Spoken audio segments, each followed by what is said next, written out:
বাংলাদেশের ২৩তম রাষ্ট্রপতি পদে বিএনপির মহাসচিব মির্জা ফখরুল ইসলাম আলমগীরকে দলীয় প্রার্থী হিসেবে চূড়ান্ত করেছে বিএনপি। বৃহস্পতিবার সকালে প্রধানমন্ত্রী ও বিএনপি চেয়ারম্যান তারেক রহমানের সভাপতিত্বে সচিবালয়ে দলের শীর্ষ নেতাদের বৈঠকে এই সিদ্ধান্ত নেওয়া হয়।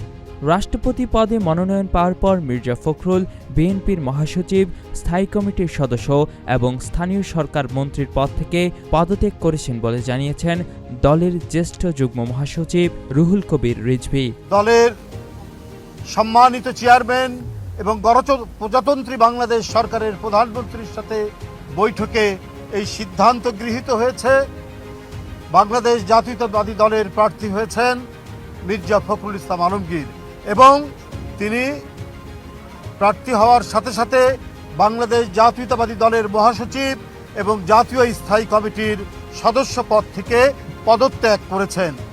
এর আগে গত ২৪ জুলাই রাষ্ট্রপতি মোহাম্মদ শাহাবুদ্দিন পদত্যাগ করলে স্পিকার হাফিজ উদ্দিন আহমদ ভারপ্রাপ্ত রাষ্ট্রপতির দায়িত্ব নেন।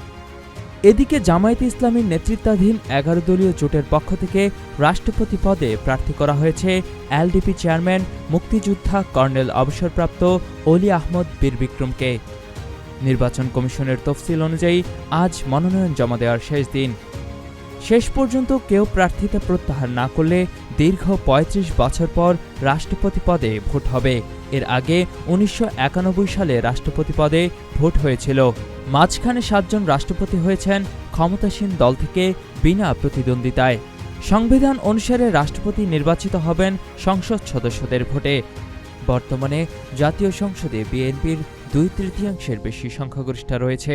অন্যদিকে জামাতসহ বিরোধীদের সদস্য সংখ্যা সংরক্ষিত নারীসহ ৯০টি।